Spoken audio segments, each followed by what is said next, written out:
when they knew me in the back of the van, said, "You realise you just do my job? Like, today you've done my job. You allow Muslims to do what they want on outside the French embassy, call for their beheading in Macron. You allow Black Lives Matter to smash the whole city up, and you've just nicked me in front of the whole world for carrying a box of chocolates." Let's go. Yeah, no good. Is it on? Yeah. What's the breathing thing as well? Yeah. He tends to breathe into the microphone. There we go. Here for the whole episode. Yeah. Darth Vader. Right. Episode 101 of the Michael Anthony Show, and today we are with Tommy Robinson, aka Stephen Yaxley Lennon. Good Irish name, that. AKA Paul Harris, AKA Andrew McMaster, AKA I've got many.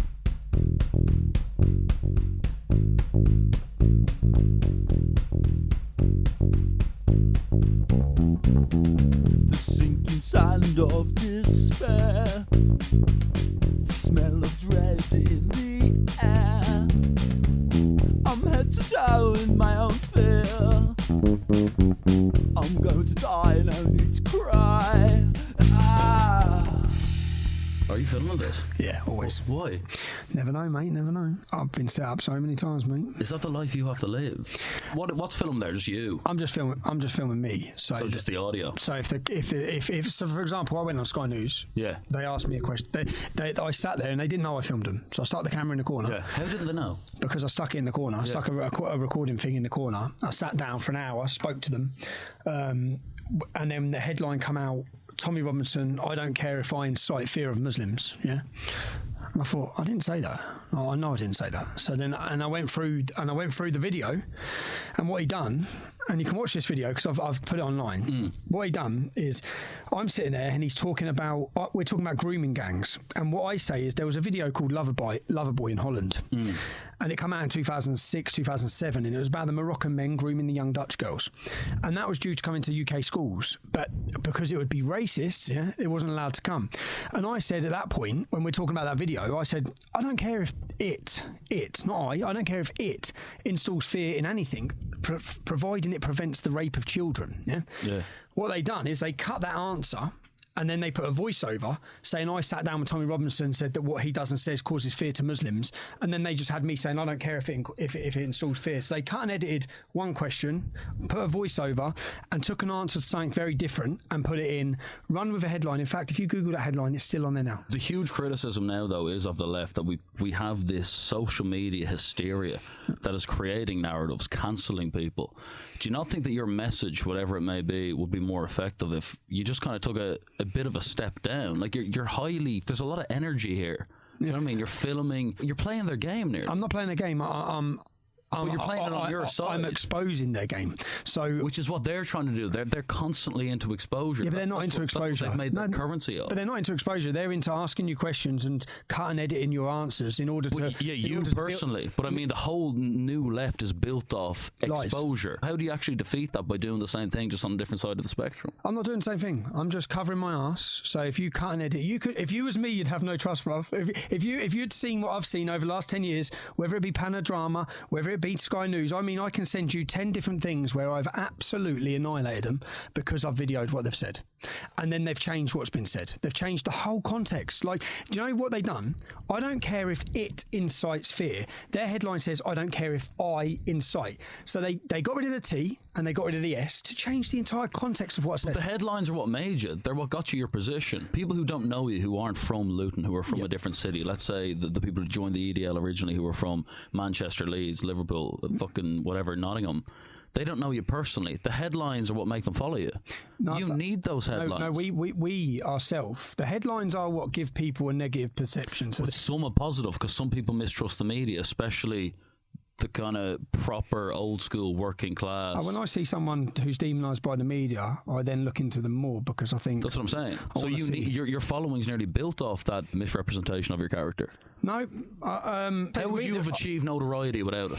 Because the reason why I've achieved why I believe I achieved a mainstream following is because I was able to do this. And once people saw one lie or two lies. Do what? Video. The reason why people then looked further is because they thought, hold on, that's a lie. And if that's a lie, what else about this guy's a lie? Because so many people, if you go on my Oxford Union discussion on YouTube, yeah, it's had 2 million views.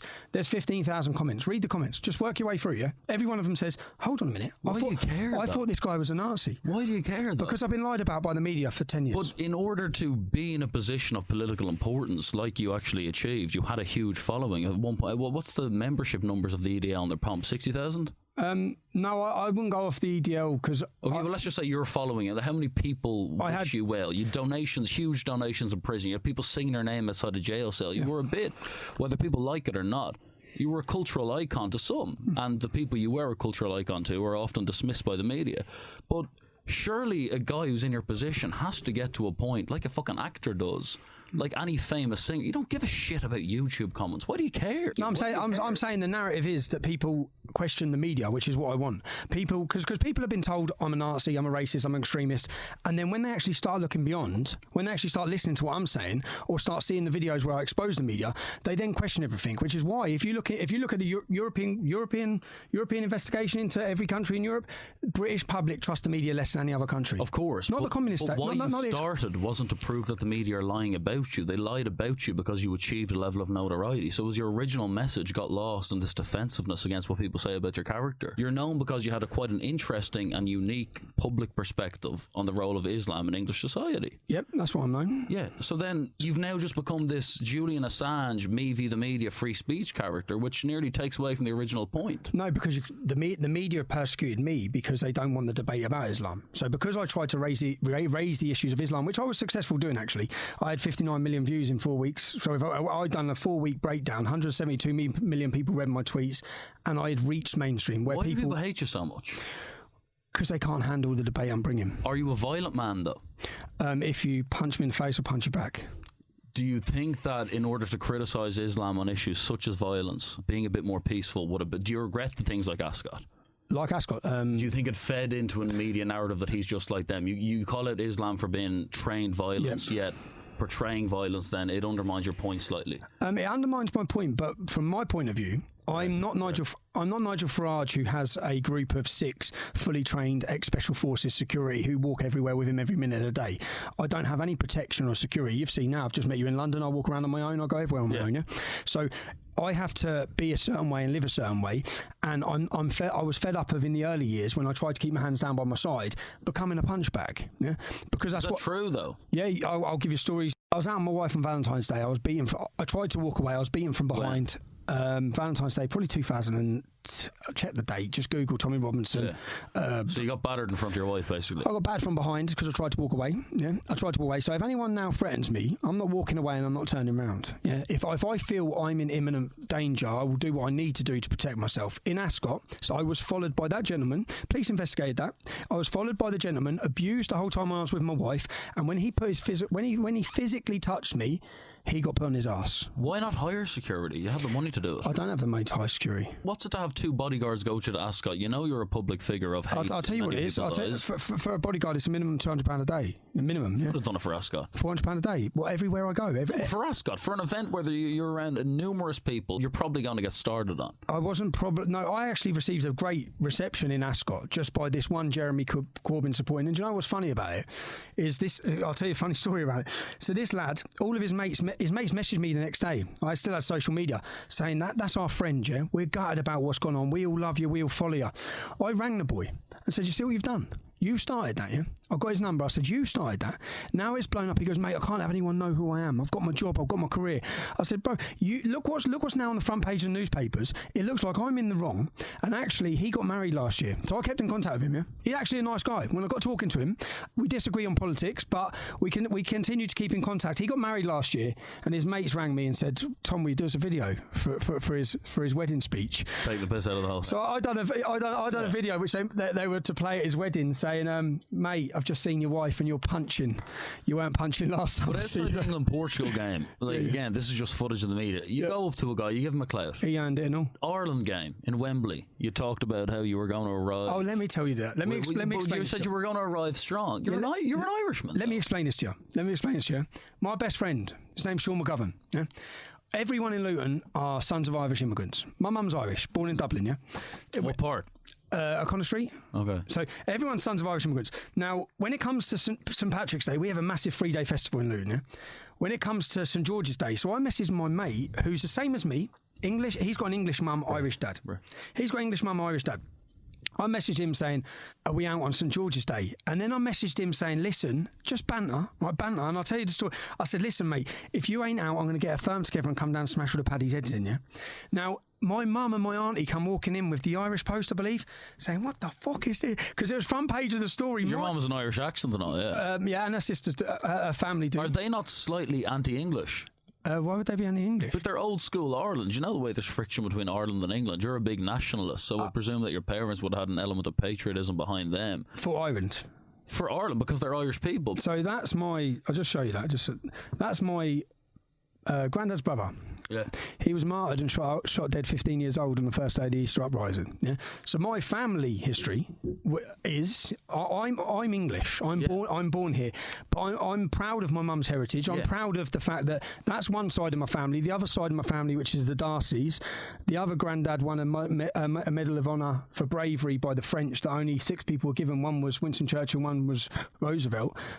So I'm not anti-Irish. I've never been anti-Irish, but I do have the Irish humour in me from my family. Yeah. And me messaging my mate on St Patrick's Day was us bantering, yeah. But at the time, it's when I didn't realise the power of my platform to then think, Jesus, this is front page of the Irish newspapers, and it's just a bit of banter amongst lads. Yeah. And most of the things I do is I stick my fingers up at most things and wind most things up, or make comments to deal with a lot of the aggression I face or a lot of the conflict I face. So are you nearly taking the piss at all times? Yeah, pretty much. You're essentially a misread comedian. So politically, no, but are you actually as passionate about the stuff you're talking totally am. I'm on about, say for example... Well, you know the unhealthiness of spreading negativity. A lot of the guys you influence... What negativity? Like what? Let's just say the anti-Islam narrative, as true as some of the points you may make might be, you have to understand also a lot of the people who follow you and join it are just guys who are betrayed by their own government, who, as opposed to looking into their real country and what actually betrayed them, are outwardly blaming immigration. Do you have any data to back up the stereotype you're putting on my supporters? I'm not putting a stereotype. You're just acting like automatically everyone who supports me is poor. No, I'm not. But football hooliganism would be associated with it. Would it? You were at marches for the Football Lads Alliance afterwards. And are they all low income? No, they're football hooligans. Poor. The working class. I'm not saying poor. I'm saying they traditionally be associated with labour jobs. So they're not people who benefit from the corporate world we've set up via capitalism. Okay, most likely they are low income jobs. If I pick 5 of my friends now, I'll give you their yearly income wage. Yeah, my 5 best friends. Let's see if it fits the stereotype of what you want. Give my friends from school. They're successful. Okay, I can pick 5 of my black friends from school and tell you their wages and their careers.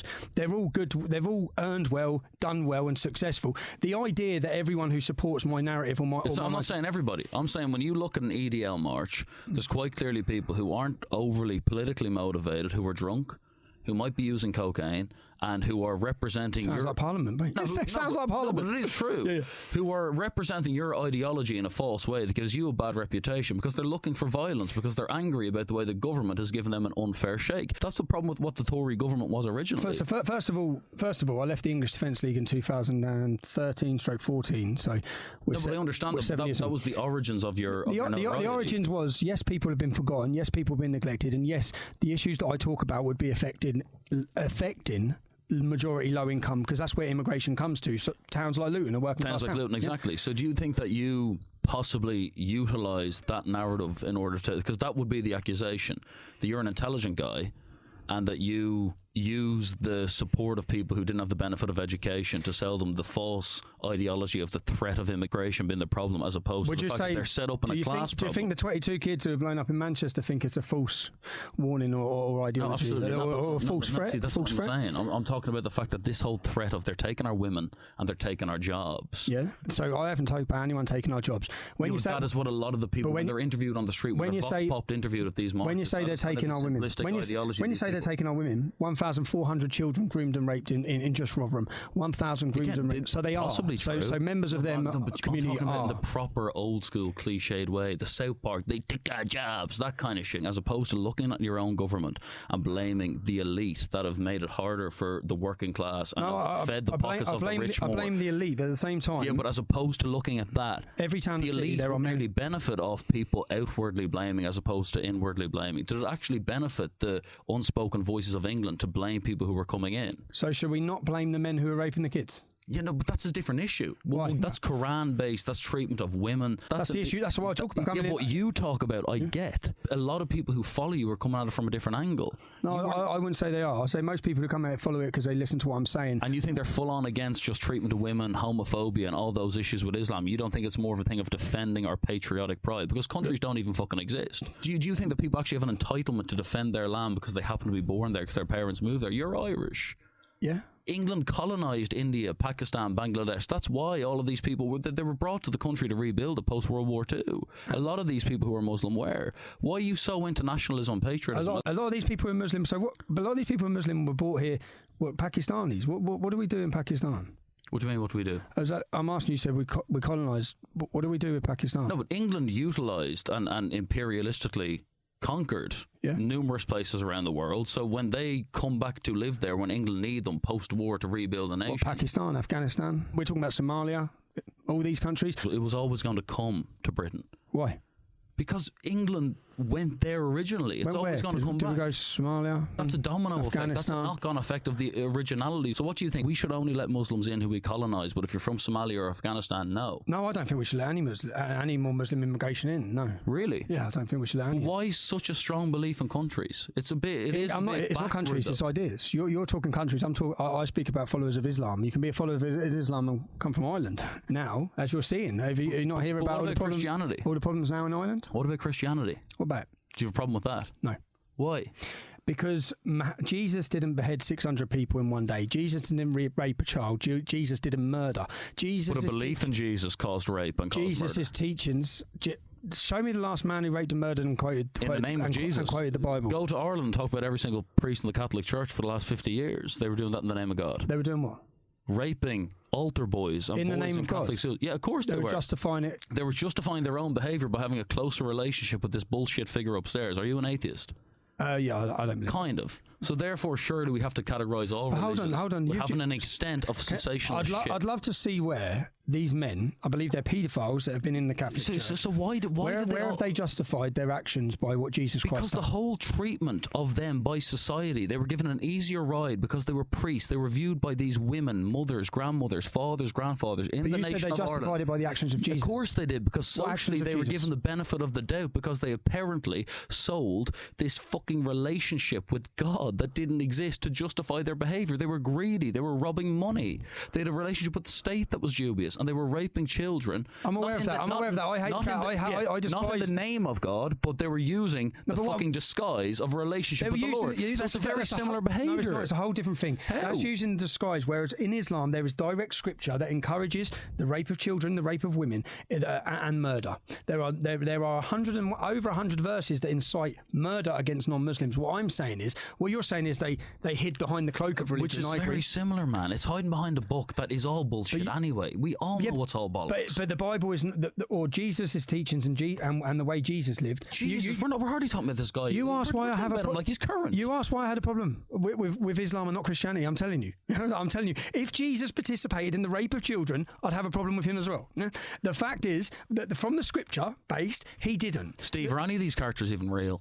Probably not. No. Do you know what I mean? Yeah. So no. Why are we actually? You're talking about Jesus like he's on Twitter. No, because Jesus is fucking bullshit. Because millions of people are enacting the teachings of Muhammad, which is resulting in the rape of women and terrorism and murder. What about when the American government and all these powerhouses use the teachings of Jesus to justify the bombing and killing of innocent people in Asian nations? I don't know, did they? Of course they did. America's hid behind Christianity to justify capitalism for the last 100 years. Like what? What do you mean, like what? That's their whole founding. Explain what the American The entire foundation of them being a powerhouse brainwashes the South with this idea of Jesus and a pure life afterwards in the fucking context of heaven. Soldiers died in Vietnam and Korea under the assumption of a Christian background that they were going to heaven. Religion is evil regardless across the board. But when you say it's evil regardless, if you had a problem with the Quran and the way it's so fair. That's the problem. The left-wing people are blinded by it. Islamophobia. What the fuck are we talking about? The shit they go on about is fucking crazy. But like, bring the boys down to the church as well the odd Saturday, because they're lunatics too. But they're not. Like in my sense, I don't see people coming out of churches beheading people. I don't see people being sent out of churches and going and fighting wars because of what they're being taught in the church. I don't see that. No, but the church is the backbone of it. That's why it will be so much more difficult to ignite a world war now, because the numbers are gone. Religion's becoming more skeptical. And religion's not becoming more skeptical. Islam's not. No, Islam isn't, but our religions are. Without religion as your backbone, it's very difficult to convince 20-year-olds to go die on the beaches of Normandy if we know we're going nowhere. So why don't you try spread atheism? As opposed to just... Because I have no problem with people who want to practice Sikhism, Hinduism, Christianity as a faith that doesn't cause any violence or extremism. I have absolutely no problem. It does, man. It doesn't. Of course it does. Look at the last 100 years of my nation. You're looking historically, yeah? Do you actually believe in white genocide? Muslims are trying to take over the world. Do you think that they are actually trying? I don't think. I look at Islamic scripture and I listen to Islamic scholars, whether it be Gaddafi, whichever Islamic imam and leaders, they tell us very clearly what they're doing. They tell you what they're doing. Their goal, Islam's goal, is to dominate the world. The birth rate in this country is 5.6 children on average per Muslim. In France, it's 8.1. You look at 8.1. You look at the demographic of birth rate of children across Europe to Islamic followers, yeah, and they are demographically. If I just pick Manchester, for example, in the last 10 years, the Manchester Muslim population went from 50,000 to 100,000. If it does the same over the next 10 years, it goes to 200,000. Another 10 years, that's only 20 or 30 years away, and Manchester is now a majority Muslim town and city. Now that has happened. I just take my hometown. When I was born in 1982, we had one mosque. We now have 35. Yeah, I don't think it's happening. It's happening. And the sooner that people that don't live in towns like Luton or Bradford or Birmingham or areas like this, the sooner they realise that when this happens, when the demographic changes, the culture changes. Tell me, they haven't taken over society though. They're just a sect of it. No, they're not. Islam is taking over towns and cities. So you think that England should remain just because it happened to be invaded by the right fucking Vikings, the right Romans at the right time, and this complete luck that it was an island and was in a beneficial position in terms of it was hard to infiltrate. We should own this culture and no one else should be allowed in. That's where the backward viewpoint I think it should. Why not mix the world up? Fuck borders, no? Well, look what's happened to the world with these ideas. Angela Merkel's now coming around to the idea we need to sort out our borders. Macron's now coming around. Why do we need to? Why do we need to? Why do we need to keep this kind of illusion of nationalism? Surely if we ease up... Because there are alien cultures. But they have opposition. If we eased up and go, this is all bullshit, each to their own, maybe they start going... What the fuck are we doing? You need to read the Quran. I have. You need to read it. You need to understand the mindset and what it teaches against non-Muslims. Not everyone who reads that is brainwashed. No, the majority of Muslims aren't, yeah, because they don't live word by word. They don't live to the word of it. Majority of people don't. Same as majority of Christians don't, yeah. Majority of Muslims just want to get on their life, go to work, and earn a living. I talk about the issues that affect my country and my homeland, and that is Islam. And the biggest threat to this country. What do you mean by homeland, though? What does that really mean? It means the country I'm born in, the country I love. But why? There's 1,000 years of English history. It doesn't belong to you. You're Irish. I'm not. Your parents were. No, my mum was. So your mom's Irish. So half of you is actually Irish. None of us belong to this history. We're actually all from all over the globe. I actually think Ireland should be protected as well, because currently, right now, it's being invaded at the same rate. What's been invaded? Exactly what I'm saying. We don't really have an issue with it. Yes, you do. You have a big issue. And it's happening on your streets. We don't really care. No, you do care. Many of the Irish do care and will care. Who does? What group of people? The average Irish citizen will be fed up with the influx of immigration that's coming in and changing their cultures. Why not change a culture? Do you want to keep a culture going for 500 years? Do you want an Islamic culture? Yeah, I do. I do. Ireland should remain Irish. What does it mean? Dublin was founded by Vikings. Things change, man. The world is a floating ball in space. Shit moves on. It means it's not. Do you want to live in an Islamic society? Absolutely not. So, do you want this country to become a dominant? I don't think it will. I think that we have enough history and enough maturity. If it ever got extreme to the point where women on the street were actually been been brainwashed and fucking demoralised. Have you missed the point of all the young Muslim girls who have gone out to fight in Syria? Have you missed this? No, I know it's a problem. I know it's a problem. I know it's a problem. But what I'm saying is, the way you express your point, you understand. Are you aware there's over 20,000 Muslims on a terrorist watch list? I don't necessarily disagree with your views on fucking extremist Islam. It's terrifying, and the media don't give it a fair shot. What I question is a guy who has your experience. You're over 10 years in the limelight, or you're around 10 years in the limelight. You've been imprisoned numerous times. Do you not think different tactics would allow you to avoid the tag of racist that is so easy to slap on a guy who's claiming he wants to keep English culture and bar all immigration? I didn't say bar all Muslim immigration. Yeah, I'm not against immigration. As I said, all the people. No, Muslim immigration though. Do you know? I'm against Islamic immigration. Up a bit. Why? Your experience. No, our country's leader's job is to protect first and foremost the people in this country. Yeah, we've seen in the refugee crisis. You've seen it's hundreds of people now been murdered in Europe. Hundreds. Yeah. Now their job. Even there was the bomber. What was the bomb plot on the London train? He was a refugee. I just googled. I had one friend who was from Luton, and he's moved out of Luton, bought a Range Rover, lives in the countryside, and he's become a Jeremy Corbyn supporting socialist. Yeah. Once he's moved out of the hotspot of where the problem is, his child now goes to a 99.9% English white school, but he wants to say how great multiculturalism is. And whilst he's doing that, I just put up a quick thing saying maybe this, because he's on about people moaning about all the people coming across in boats, calling them bigots. I said maybe people just open and aware of what some of these people who have come into the country done. And I listed about 30 different stories of refugees raping, murdering, torturing, all these different stories of people that, I'm sorry, I'd support helping people who need help. And I'll give you another story. When I was 11, 12 years old, a boy come from the Bosnian conflict. He come as a refugee. It was one of the first refugee cases. He come to live with Sonia and Ray, the Bishop family in my street. Yeah, he come with his sister and his mum because his dad was killed. He was flown in. He didn't come on a boat illegally. He didn't come unlawfully. He was a refugee. And the option was there, though. He was a refugee, and looking at his story, you'd be proud of our country giving him the opportunity. He's turned out to be a great lad. That's very different. We don't own this country, man. Yes, we do. It's our country. No, it's not our country. Tommy. Yes, we do. It isn't. No, we do. We are just citizens of the world, and we're talking about things like mental health and personalities here. The assumption that these people come over and they want to rape, they want to get... What about the humans here? We're talking about you are partisan categorizing humans as part of a sect as opposed to talking about each individual. Mate, you categorised my entire support base earlier, Buff. Yeah, but you categorised my entire support base as low educated, low income. Yeah, you did. Yeah, no, but you did. But is that... Rewind it. No, but is that... But I'm not. Hold on a second. Is that incorrect? I'm asking. If you were to look at the numbers of the people who are in the EDL, and this is not their fault, this is the disgraces. No, there's not been the inequality. How many of them would have went to college? See, that again is just a stereotypical... I'm asking you a question. I'm not saying it. I'm asking you. How many went to university? There was research done, and 50% of EDL's followers were blue collar workers. But I'm not saying it's negative. I'm actually just asking you out of interest. You were the once leader of it, so I'm not making an accusation. I'm telling you, if you come to our demonstrations, you'll find something totally different to what you see on the media. And I'd love to go. I'm not basing it on the media. I'm basing off the fact that I've been to fucking football matches. I've been in away ends. What is that saying? That all football supporters are thick and uneducated? No, it's not. I'm saying that I've seen them enact acts of public violence that isn't necessary. If you think someone's a scouse bastard, give him a wanker sign. Yeah. Don't throw a chair at him. No, but there's no need. But that behaviour is only displayed because you feel... 0.1% of a football stadium. In an away end. Okay, yeah. 0.1% of away fans are violent. Yeah, you are. How many? I go football. 0.1? I go football. That's low. I've been in that 0.1 a few times. But it is a low percent, mate. If you've got 3,000... It's not too low on an away day. It isn't. It's quite a violent experience. No, it's not. See, that's just on the media hype. No, it's not media hype. I've been there. If you've got 3,000 football fans... I haven't heard many conversations about tactics. I haven't heard many conversations about transfer policies and away ends. I have at home days. I have in the boozers before the home game. It's a working class man sport where he can let his steam off. Yeah, exactly. That's not what it should be. But they're not. Yeah, why not? Because they're not beating people up. Mate, they are, Tommy. They're not. It's the game most associated with beating people up ever. If there's 3,000 football fans in an away end, there's probably 50 lads, as in football hooligans. Yeah, 50 out of 3,000. But they're the type of guys. 3,000. It's a minority. They are the guys who will be the biggest Tommy Robinson fans out of the three. No, again, they're not. Do you not think that's true? I think I have a lot of support from lads, likely lads. Yeah.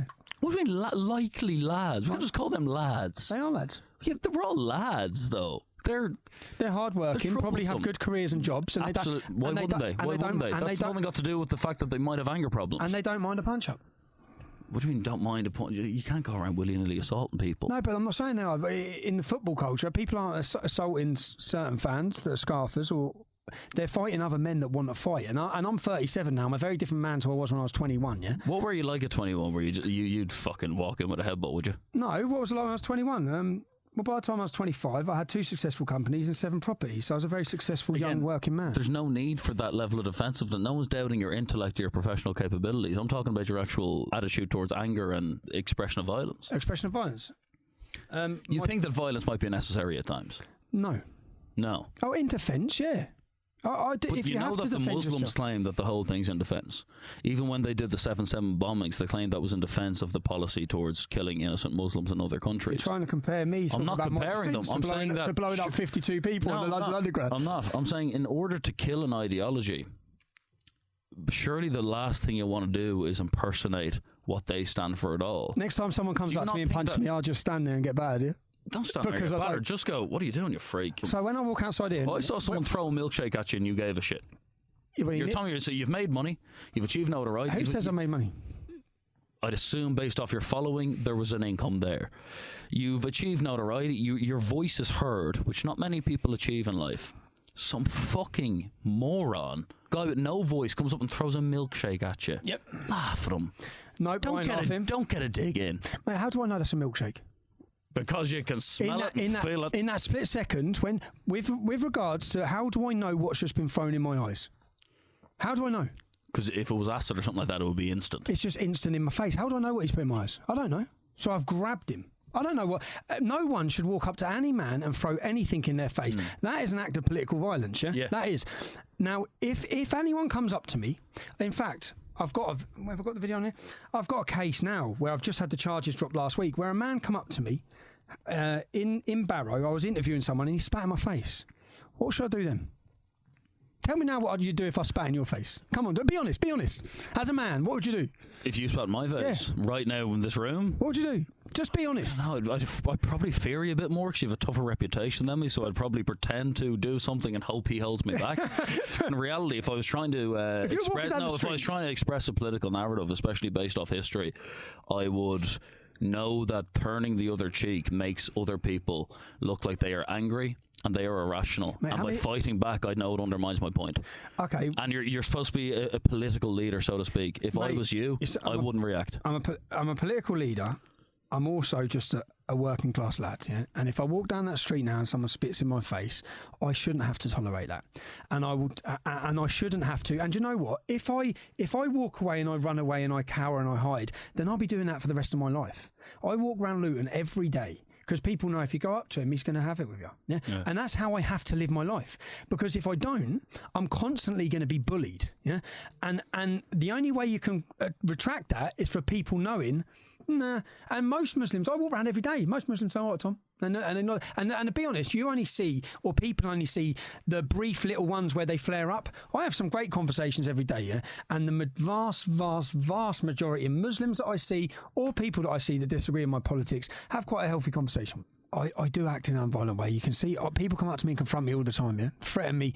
I only act violently, yeah, and when I say violently, I only act in that way when I'm under imminent threat. Yeah? And you can watch, do you know, for example, that you've probably seen the video of the man punched me through the car window. Yeah? I'm driving through Luton, and Saif al-Islam, he's now he's in jail now for ISIS terrorism. He punched me through the car window. Doesn't get arrested, doesn't get prosecuted. All the videos you can watch online where I've been beaten black and blue at different times, there's never been an arrest or prosecution. No one has ever been prosecuted. You know the man who threw the milkshake in my face? Police dropped him off at the train station. He didn't get arrested. What's the difference between me and Nigel Farage? Class. That's all it comes down to. I'm supposed to just be a punchbag where I can get beaten up and I can get attacked. I have 3 children. Yeah, I want to go home every day and see them. Now, what does your wife make your activity? Surely she's going, let's ease it up. The kids are getting older. They don't want to see it be this figure of hate. Yeah, I'm not a figure of hate. Not in their eyes and not in anyone. No, of course. Not in anyone. You know what I mean? Eyes. Like they don't want this level of controversy. Yeah, it's a difficult How one. are your kids going to go to school? Yeah, they're at school. When they get older and they get to that 14 or 15-year-old age. What age is your eldest? 13. And does he get shit for being Tommy Robinson's kid? They've had problems, yeah. They've had problems. Are they in a multicultural school? Yeah. Do teachers call you in? Yeah, we have done since day dot. And do teachers talk to you as if you're some kind of villain, or do they respect No, that this is your job? no, they fully understand, and they're totally respectful, and they just want to make sure my children are protected and have a safe education environment. Do you force an ideology on your kids? Not all, which the school are fully aware of that. Which is good, though. Yeah, totally. And one of the arguments you would have, that is the education system. Let me explain to you, so just so you can understand, because it's a very difficult point for me is this issue. Yeah. So I have a friend called Sully. Yeah? Now, I'll give you one quick story. I had a St George's Day event when I moved to where I'd moved to, and I said to there's 11 houses where I'd moved to, and I organised this event with bouncy castles and food and barbecue, and I said I've got quite a few of my friends coming. And as we're standing there and all my friends started turning up, the neighbour said, "What's going on? Who are these lot?" I said, "That's all my mates, yeah, because my mates aren't white, yeah, a lot of my friends." And Sully sat there, and Sully's mum's black, Kenyan, headscarf, hijab on. And her phone rings, and she's on the phone to her friend. She said, "You're not going to believe where I am." Yeah. And her friends was like, "Where are you?" She said, "I'm at Tommy Robinson's St George's Day party." Yeah, and she's sitting there, but people don't understand that. So when my children got to the age, which I explained to my son, I said, "You know Sully, because we go football together. So his kids know my kids. Oh, you know I love Sully. Yeah, he follows Islam. Okay, he's a Muslim. He served in the British Navy. Okay." You know the relationship we have. I have a strong stance against the religion he follows. Yeah, but you know him as a person. And you see the relationship I have with him as a person. And you see, so I educate my children to make sure they're fully aware. Do you know the teacher that was the best teacher to each one of my children was a female Muslim teacher, hijab wearing teacher. And she's been absolute gold with my kids. And she knows they're my kids. And my kids totally love her and respect her. So I've sat my children down for them to understand, because I don't want them believing the hype and the media story about their dad. So I've educated them in the stance that it's okay to have a very strong opinion against a religion. It's only Islam that is given this protection. By the way it is, yeah, because you can be strong against Christianity and no one cares, but your dad is strongly opinionated against Islam because of the problems with it. But that doesn't mean Muslims are people, Islam is an idea. Yeah, people are great, okay, some ideas are bad, yeah, and some ideas need criticism, and that's what I do. So I've sat each one of my kids down, and I've always corrected them and pointed them out certain things. Like I've been on a train with my son, and there was two bearded Muslims who were totally respectful, totally great, shook my hand, totally disagree with me, yeah, but they were so respectful. I said, "You see how respectful they were?" I said, "You see how respectful they were, son?" Now, I guarantee you, son, they don't like your dad or my politics, yeah? But they were totally respectful, okay? So you can see how you have good people, and I've educated each one of my children in this. Yeah? So my children are fully aware, and they obviously see my upbringing. They obviously see my friends. They see how many are not white. They see the circles I keep. So they don't think of it. When they don't see your daddy's a racist, because no, he's not. Like, we know he's not. Yeah, they know he's not. So I've made sure, because I don't want them reading things thinking that daddy hates Muslims, daddy hates this, because he doesn't. Yeah, and they're going to grow up in school, and they have grown up in school. And my son has some good Muslim friends, just as I did growing up in school. Do you love martyrdom, though? You say you're not racist. You say you've a load of black and Muslim friends. Do you love the position, though? No, mate, come on. Do you love being the Tommy Robinson guy? You're going to leave a legacy, regardless of whether it's liked or loathed. You're important. No, it's a... do I love it? No, not at all. Listen, when I started the English Defence League, I used a fake name and I wore a mask because I was scared. Was that not because you wanted to not have the criminal record associated with the old name, to the new name? I only had one criminal offence, mate, when I was 21. But is that not why you changed it? No, I was scared. Yeah. What happened in that one? You digged the guy? Yeah. When I was 21 years old. First offence, by the way. Yeah, did you go to jail? Yeah, I did too. How long? 12 months. What's jail like? Back then, sound. Good laugh. How long would I last in jail? Like a day? No, you'd be all right. Would I? Yeah. Does like male rape and all that just actually happen? No. Is that all overrated? Dropping the soap and all that gear? All you'd have to do is convert, mate. You'd be sound. That's ridiculous. No, it's not. It's a fact. So most of the people in prison are Muslim? Yeah. So everyone converts. That just shows there's nearly an anti-Muslim bias in the prosecution system. No, because they're not Muslim when they go there, bro. And what it shows is turn Muslim in jail. Yeah, everyone. I'm telling them, bro. The everyday the conversion rate is unreal. Yeah, white, English, blacks, everyone's converting. My best friend converted. My best friend when we were younger, Barrington Chin. His name's now Imran. He converted in jail. He went to jail for a whites and blacks against Pakistani fight, and come out a total Muslim. White and blacks against Pakistani fight. That was the thing. That's how Luton is, and so always the whites has and been. blacks are boys, though. They're on the same team. Yeah, totally. Yeah. What was jail like for you, though? How many times you been? Jesus, I've been in 10 jails. 10 jails? For what? You tell me, mate. The mortgage thing, is that made up? Is that true? It's just total not. So basically, when I started the English Defence League, I had one criminal conviction, right? And I don't claim to be sitting here polishing my halo. Yeah, I don't claim to have. 10 jails is a big deal. Well, it is, but when you see what the crimes are for, okay, asking a paedophile how he feels about his conviction. Asking a paedophile, how do you feel? Contempt of court, though, isn't it? No. They tried that on the first one. They messed up. I got released from jail. Then they changed their charge. So rather than saying I prejudiced the trial because it was proven that I did, But it was a Muslim paedophile. Muslim paedophile. Why weren't you outside for the white ones? Because the white ones' court cases have not got reporting restrictions hiding them from the public's view. Is that true? Yeah. Every Muslim trial now is under total reporting restriction. No one's allowed to talk about it. 10 times in jail is a big deal. 10 prisons. There's going to probably be a movie on your life down the line. There'll probably be a screenplay. 10 prisons. I've been to Wandsworth, I've been to Wayland, I've been to Belmarsh, I've been to Woodhill, I've been to Peterborough, I've been to Bedford, I've been to Onley, I've been to Hull. You're not dangerous, though. Mate, I went to jail for asking a paedophile how it feels about his sentence. My other conviction, check this, okay? I had 7, when I started the English Defence League, or that we had 7 properties, okay? 7 houses. How? So I'm... You had 7 houses? What my wife did. When you were 24? Yeah. How? Working hard. Yeah, but that's a huge amount of property to own. Where'd you get the dough? You start with one, but they're repossessions. They're bought and done up. And then work through. Very hard to do, though. No, because I had a plumbing company that was probably turning over £300,000 a year. So we had 6 employees. You were an engineer originally. I was an aircraft engineer when I come out of school. So you worked in the airport. I worked in the airport. You digged a bloke, they got rid of you. Finished my apprenticeship. Due to the counter-terrorism laws that were introduced after September 11th, you can't get an airside pass with a criminal record. So once I got my criminal record, career was gone. Yeah. So I come out of jail. What were you at 15? Your childhood isn't known about. What were you as a kid? Were you a quiet kid? Did you kind of see yourself leading something one day? Or were you just an ordinary kid just playing a football team? It's funny, actually. Yeah, I was captain. You were a Roy Keane character. I was captain. And if you read... so Luton's football hooligan book is called Mig Down. Yeah? And it was wrote way before any of this activism. And in there, the man that wrote the book, whose name was Tommy Robinson, well, his name wasn't Tommy Robinson. He used the pseudonym Tommy Robinson. When he wrote about me, he said I was a natural born leader. So... That stuck with you. Yeah, yeah. So, but no, I was. I always growing up where I grew up. Look, Luton's a rough town. It's a violent town. It's a poor town. And some of the media will go as far as saying you're not even working class. I'm not saying that's true whatsoever, but you've seen that. No, I haven't seen it. No. Have you not? No. I've seen that I'm a Zionist and I work for Israel, and I've seen all different sorts of accusations. You had a pretty decent upbringing. I had a good upbringing. Yeah. I had a nice upbringing. My mum worked in a bakery, and my stepdad was a pipe fitter.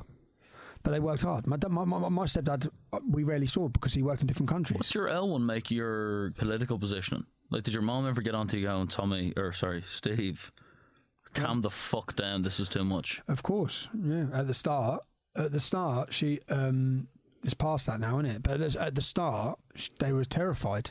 I had so many nights of them crying and asking me to stop, and my mum was worried. Is there any of that you regret? Do you wish you never became Tommy Robinson if you could redo it, or are you glad? I wouldn't change a thing if I could redo it. I totally regret the pain and suffering I've put my family through with worry. I've got 3 kids myself, so I can only imagine what my mum's gone through, my dad's gone through. I can only think about it. The worry they have when I've gone to prison, the worry I have them that I'm not coming home, the worry they've all had over these issues. I totally regret that, but I compare it at the same time. I've travelled the country. I'm working on a documentary now. I've travelled the country meeting families, and I've heard horror stories, horrific horror stories. And I sit and listen to these stories and understand what's happened to their daughters. And listen, I can watch a video I've done a speech called "The Rape of Britain," where I give an hour-long presentation on the rape of Britain, as in these jihadi or these gangs that have been raping kids, and I show the facts. And the facts are this was hidden for 30 to 40 years. The only time they started talking about it was when the English Defence League forced them to. And Andrew Norfolk, who won the awards as a journalist for uncovering this, his words were he'd known about it for years, but he wasn't brave brave enough to talk about it. And then he saw the emergence of the far right, as in the working class people who were not happy about it. And he saw the emergence, and he decided after seeing our power that he had to take it back from us. So we forced him to report it. Yeah. So how many girls have been saved from the life? 5 people have been killed just in Telford. But how many victims have been saved? And I have this conversation many times, even, and it's a hard one for me to play out, because even when I was sent to jail for Leeds for reporting on that gang, and I was put in prison, I spent nearly 3 months on solitary confinement in Onley. I then come out and I was offered a deal when I went to the Old Bailey, when they recharged me. They recharged me anyway, but they only recharged me because I produced my documentary Panodrama. I released a documentary Panodrama. I don't know if you've seen it. Yeah. It's where Panorama were doing an expose on me. I sent undercover cameras onto their main reporter, John Sweeney, and I proved that they were setting me up for sexual allegations. I proved with undercover footage that they were making up stories about me. They were planning how to take me down for the BBC, yeah? And I exposed him, and he lost his job. Okay, no media in this country reported on that documentary. Not one single journalist. That showed everyone who follows me, which at the time I had 1.2 million followers on Facebook. I had 3 million views of that documentary in the first 3 days. Yeah. Then after 3 days, my Facebook was deleted, my YouTube was deleted, every social media was deleted, and I was charged again by the Attorney General. Yeah, after that documentary, I exposed the corruption of the BBC. Yeah, and after that documentary, which has been around for years. Yeah, you only have to look at Jimmy Savile for that. But no, not with proof. I proved it categorically. Here's the undercover footage proving what they're doing. Yeah, they were going to destroy me, and I proved it and caught them with their pants down. He lost his job. There's never been a Panorama. Where's the documentary they've done on me? They had to shelve it because they know I'd exposed their lies. I'd exposed everything. Yeah. Now at that time they recharged me, so I got back to court, and I was offered a deal by the Old Bailey judge, where if I plead guilty and apologise, then I can go home. Yeah. And then I had to make the decision, which is a difficult decision for me to make, even because I've got 3 kids, and I had to sit my kids down and tell them, look, I can say sorry, and my son's saying, just say sorry, just bloody say sorry. I say I can say sorry, or I don't say sorry, and if I don't say sorry, I know what they're going to do. They're going to send me back to jail. Now, when they sent me to prison the first time, as they arrested me and put me in the back of the bus, and this is where I say they do my job for me, yeah? What I want. I want to expose what's happening in this country. I want people to know what's going on. Yeah? People are getting a bit like, look at Tommy Robinson trying to expose them. 5 million people watched the video. So when they put me in the back of the cuffs, in the back of the van in Leeds, listen to what I said. I said, millions are now going to watch what I'm saying, yeah? And in that video, I give every detail of what those grooming gangs are doing. I give the telltale signs. I give the information of what you need to spot if your daughter's at risk to it. I give all of that. More people than ever watch that video, yeah? I'll go sit in jail for 3 months and save 1 girl, but save 100 girls? Save parents so they see what's happening? Yeah, happily. Okay, and I sat my son down and said, look at your sister. Girls her age are being taken, kidnapped, hurt and abused from their parents, yeah? If I don't say sorry, and it gets media attention, and it brings a spotlight like it did, because whether Judge Marston done more to shine a spotlight on rape in our towns and cities than I could ever have dreamed of by sending me to jail unlawfully. Yeah? It's the best thing he could have done. I hated it. I was scared. I was worried. I come out of there suffering big time because I spent 3 months in solitary confinement. I had a terrible relationship after that with my wife and my family. But in all, do I regret it? Not one single bit. Yeah, not one single bit. And in fact, I'm in court next week on the 30th, where I face prison again, 4 weeks before Christmas. For what? I was at Centre Parks. Again, what this has done is it just exposed the media lies. I'm at Centre Parks. My daughter comes up to me. She comes running over crying, saying, "Daddy, Daddy, a man just grabbed my bottom." My daughter's 7, yeah, at the time, 8, and I say, "Darling," and I press like I've done here, yeah. Everything I do, I press record. Everything, yeah. Yeah. So I ask her, "Darling," which has to stop. No, it doesn't, because to live a life. Okay, let me explain this one situation. Yeah, if I didn't do this, yeah, what happened then is I sit down and I say to her, she's recorded. We're in the swimming pool. I say, "Tell me what happened." He said, "The man come past and he squidged my bum." I said, "Could he just have brushed past you accidentally?" She said, "Daddy, he squidged. He squidged." I said, "Did he say anything? Yeah, did he say sorry?" Did he say anything? She said, "No, he just walked off." Yeah. So if you accidentally grab a young girl, if you accidentally do, did he, Tommy? No, well, he's admitted it. He's admitted it straight to me. Yeah, he's been prosecuted. He's on trial for molesting a minor. Yeah. Now the media won't tell you that. Yeah? He's not Muslim. No, he's not Muslim. What's his ethnicity? I don't know. He's not Muslim. Is he white? No, he's not white. No. My guessing is by his name, he'd be Hindu. Is it not possibly from you having such a strong stance for a number of years that maybe your children have now become No. Slightly accusatory towards the minorities. No, but if your dad's your hero... Are you for real? If it was Dave from Bradford, you think I go, right, come on, if Dave from Bradford I'm not saying it, I'm asking you. I'm asking you. I'm telling you, no, I'm telling you, if you watch the video and you hear my little girl crying and saying it, yeah, she's just been sexually assaulted by a man. And the Crown Prosecution Service have charged that man with sexual assault against a minor. Yeah, he's been charged. He's been prosecuted. He's in court next year. Yeah. Now, when I went up to him and asked him, we're in Centre Parks. Have you been in Centre Parks? No. So I went up to him and said, "Excuse me, who are you with?" And he pointed to his two friends. One of them had a pink swimming cap on. I said, "Okay, are you with children?" And he said, "No." "Are you with women?" And he said, "No." And I said, before I had a chance to say what about my daughter, he said, "I grabbed her bum by accident," which I'll show you a statement. He's admitted grabbing her bum. Yeah? He's admitted grabbing her bum. But what he says is he was disorientated. Did he know she was your daughter? No. He didn't even know who I was when I went up to him. I could tell by the reaction of him. Yeah? And then he went to walk off. And he wasn't going to walk off. So I detained him. I told the lifeguards to get the police because there's a paedophile in the swimming pool. Yeah? And I've been prosecuted for detaining him because he'd received a bloody nose in the process. Okay? Listen, you digged him. No, I detained him. You gave him a clout. No, I prevented him from getting away. And he. But in order to prevent him, you gave him one of those. No, I didn't know. How do you get a bloody nose? We scuffled. We're in a swimming pool. We weren't in the swimming pool. Is that appropriate behaviour at a children's event, though? What, me detaining the paedophile or the paedophile touching my daughter's bum? You seem more upset by the fact you're questioning my reaction more than the fact a man has molested a child. Is it you'd believe the young girl if it wasn't my daughter? Are we not in an era where if young girls have been victims of sexual assault, they should? No, my question is, did you view it as an opportunity? Fucking hell, are you for real? I'm for real because I'm being honest. I'm not accusing you of that. That's the question. That's what we should do. We should question. Let's be open here. Are you for Jesus Christ? What do you think I think? Yes, no, great, no, I don't. No, I don't. Come on, man. No, I don't. I should be allowed to ask you that. Okay, yeah, you've asked me. Yeah, but look, if we look at this case, you're going to shift this and claim that I'm accusing your daughter of lying about paedophilia. One journalist did. Yeah, but me and you were trying to have a fucking bloke-to-bloke conversation here. So can you just calm down? The media, do you know what the headline was? Yeah? When you see how so basically this happens, do you know what the media headline is? Tom Robinson arrested for assault on holidaymaker. Not one single mention of the fact that a man has sexually assaulted a child. Not one mention. Not one mention at all. And this is why I have my problem with the media, yeah? I don't know if you saw the story in Hitchin. Did you manage to see the story in Hitchin? Give me the story, I'll tell you. Some young hoodlums were coughing in an old couple's face on the first week of COVID. Did you see it? No. Can I show you it? Yeah, but like... Let me show you. Because this is where... So, I'm with my children in my car, and this way you'll say violence, yeah? Why are you so defensive, man? You're supposed to be a political figure. Because I'm constant. We can see how they could use that. I don't think you need to do any of this. No. I think you should have moved on years ago. I don't think you should be dealing with any sort of violence or hate or fucking accusation. Water park scuffles. You're over that. What about this? Would you say that this is wrong, right or wrong, yeah?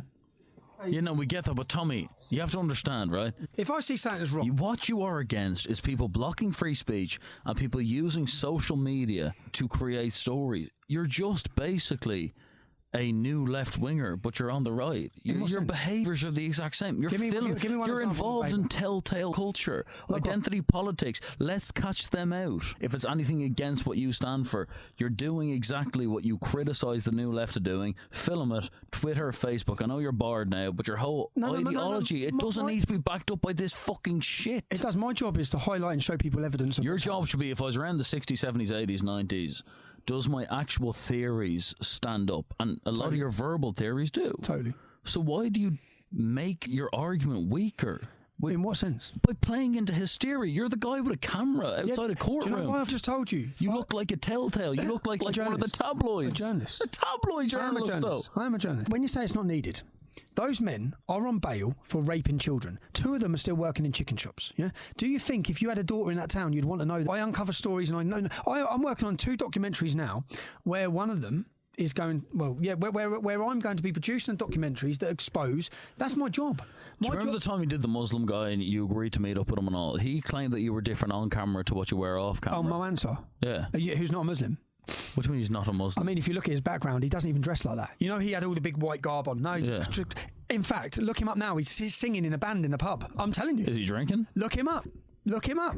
And do you know what? He only become on this scene because the house... Are you kind of just the reality TV stars of politics, all of you guys? Would you go in the jungle if they asked you?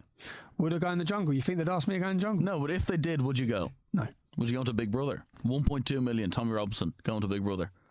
Yeah. Are you passionate about your ideology, mate, or is there a bit of a celebrity love behind it? Just mate, give it to us. I will give it to you. There was nothing. No one knew who I was, and I spent years building this, yeah, with all the flack that came with it. Have you made a difference politically? Yeah, totally. You have? Oh, totally. Would you have made more of a difference if you weren't digging the odd person outside a stadium? If there's anyone out there who wants to offer me full-time paid security, I'll take it right now, yeah?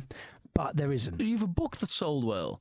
You've had huge YouTube hits. You've had donations. You've had Bitcoin. You've had good gas. Do you know I was in court? Do you know I was in court last week? Yeah, one day, 44 grand. One day. Let me show you this. You wouldn't be in court if you behaved yourself. No, I'm not. No, that's not what I'm in court for. Read this, just so you can read it, so you can understand what they're doing at the minute with their financial terrorism, because that's what it is.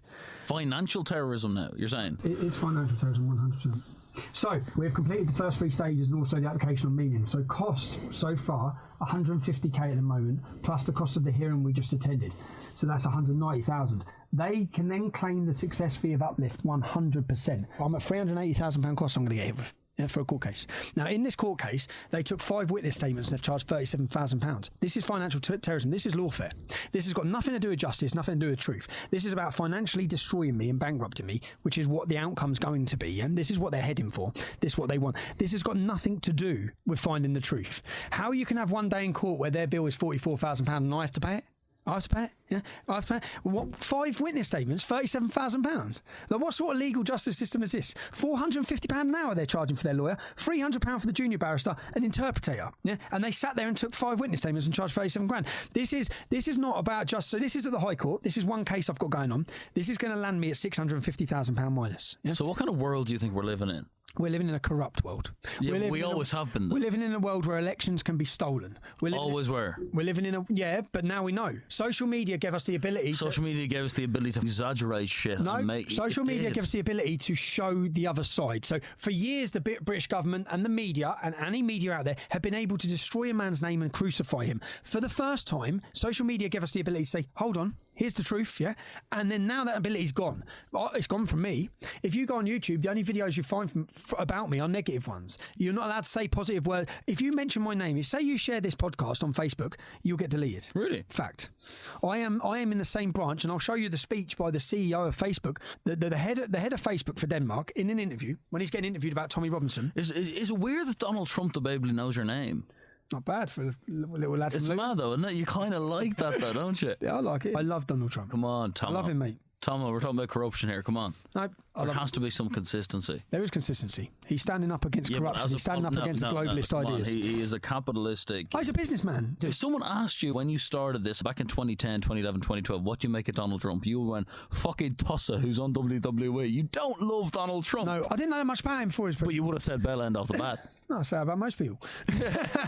I'd say that he had everything. He was loved by all. He was the American dream. What do you mean loved by all? He was loved by all. About? Before he started in politics, he wasn't deemed a racist. He was just an idiot. He wasn't loved by all. One of the most successful businessmen in the United States. Because he inherited a huge opportunity. He's not one of the most successful businessmen in the United States. He inherited a very advantageous position. Remade it, no? Like anyone can who's in the corrupt realm of family money. There's no real such thing as bankruptcy, is there? He had. Okay, now he's hated, yeah? We accept that. He's not hated. He was always viewed as a bit of a tosser. No, but he's totally hated, man. People want to kill him. Come on. Do they want to kill him? Of course they do. Come on. Have you not seen all the violence on the streets for 100 days in Portland? That's not really based on him. That's kind of based off Instagram and Twitter popularity. Identity politics isn't as kind of... It's here now. Assassination strong, though, as genuine, let's shoot Kennedy, let's try shoot Reagan politics were back in the day. Under the biggest threat in the world.